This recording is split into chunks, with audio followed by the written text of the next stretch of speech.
السلام عليكم ورحمة الله وبركاته. ازيكم يا احلى اخوات واحلى متابعين؟ عاملين ايه؟ وحشتوني. النهارده بصوا، دي الملوخية اللي انا نشرتها، اللي كانت خضرة معاكم وشفتوها في الفيديو اللي فات.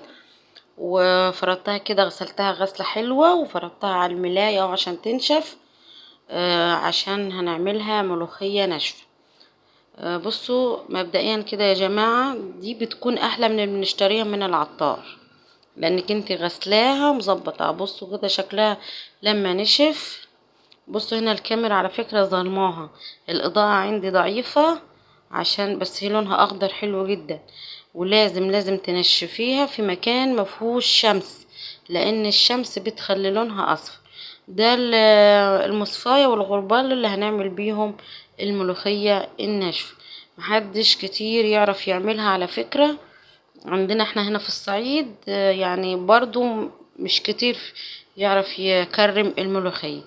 بنعملها كذا مرحلة، يمكن عشان كده سموها تكريم الملوخية، لان بنعملها على 3 مراحل او 4. مبدئيا كده دي انا باخد كده بفرك بالمصفاية وبنزل، بناخد احنا اللي هي على الصينية دي الناعمة، وبنرمي الخشن دلوقتي هوريهولكم.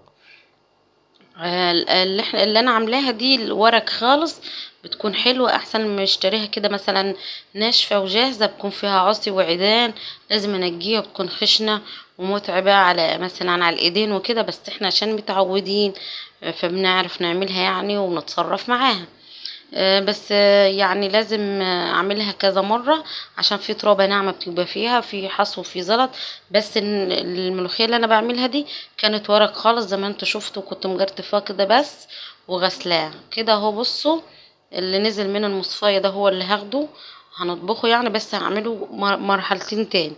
والخشن اللي طلع في المصفاية هو ده اللي هرميه. تمام. بصوا كده هنفرك مع بعض المصفاية التانية. يعني مش هطول عليكم الفيديو طبعا.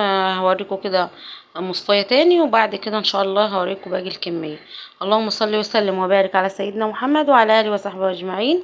اللي وصل معنا لحد هنا الفيديو حط لنا لايك واشترك في القناة طبعا، فضلا وليس امرا، عشان القناة تكبر بيكم وتوصلوا، تضغط على زر الكل عشان توصلكم كل اشعارات ان شاء الله باذن الله. كده انا بفرك بيها بايد، تفرك كده عشان تنعم كده في المصفاية وتنزل منه. واللي هي الحبة الخشنين دول اللي بيتبقوا في المصفاية من فوق، هم دول اللي برميهم. وباخد اللي على الصينية، اللي على الصينية باخده مرحلة تاني. وبعد كده هنعمله بايه؟ بالغربال. اللي ما عندهاش الغربال يا جماعة ممكن تتصرف في ايه؟ يعني لو مصفاية يكون عيونها ضيقة جدا جدا جدا جدا، تنزل اللي هي التربية بس مش الملوخية. حلم تشوفوا كده انا خلصت الكمية اول مرحلة، كده انا خلصت اول مرحلة. يعني ركزوا معايا. كده هنخش على المرحلة التانية. بس هنا الكاميرا مش عارفة اكملها. بصوا كده لما الدنيا اتظبطت معايا اللون اخضر ازاي، ال- الكاميرا كانت مش عارفة جايبة اللون كده اسود. بس بصوا المرحلة التانية، بسم الله ما شاء الله، اللون اخضر وحلو. ليه؟ لان انا منشراها في مكان مفهوش شمس. لازم ضروري، لازم التركاية دي يكون مفهوش شمس، لان الشمس بتخلي الورق بتاع الملوخية يصفر. تمام. وكنت طعمها كده مش حلو.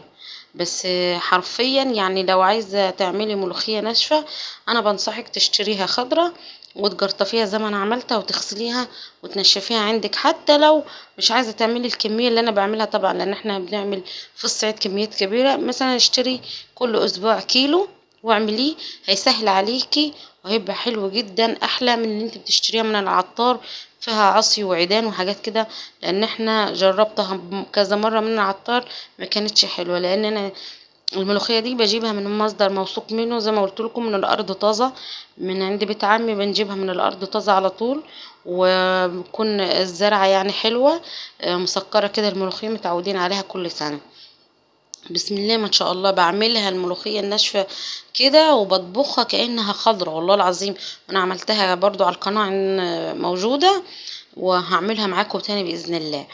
كده انا باخد المرحلة التانية. بصوا لما نعمت بتنزل معايا بسرعة. برضو اللي بيبقى في المصفية ده هرميه، وهاخد اللي على الصينية تحت ركزوا معايا، ده اللي في على الصينيه. بصوا الخشن ده هو اللي طلع من المرحله الاولى، وهكمل على المرحله التانية كده. بصوا كده انا اهو خدتها، وبصوا اللي نزل منها واللون اخضر ازاي. كده خلصنا المرحلة التانية. هنخش كده على المرحلة التالتة. المرحلة التالتة اللي هي الغربال، انا هحللها بيه عشان انزل الترباية الناعمة، عشان اما نعمل ملوخية يبقى طعمها حلو كده، وما تبقاش تخينة في والترباية دي بتخليها مش حلوة. بصوا اللي نازل من الغربال لانه ناعم جدا، الشاشة بتاعته. بصوا هو ده اللي بنرميه، وباخد اللي بيطلع ده اللي هو في الطشت ده، الترابية الناعمة هي اللي بتترمي، وباخد اللي في الغربال ده هو اللي بيتطبخ. حطوا اللايك حلوة منك ليها عشان تستفادوا معانا، بالله عليكم يعني، وشيروا الفيديو على قد ما تقدروا ان شاء الله. بصوا التراب اللي نزل من الملوخية هو ده هيترمي. كده كنت خلصت الكمية، بسم الله ما شاء الله، حلوة جدا. بقول لكم تاني يا جماعة ان الكاميرا ظلماء والله العظيم في اللون.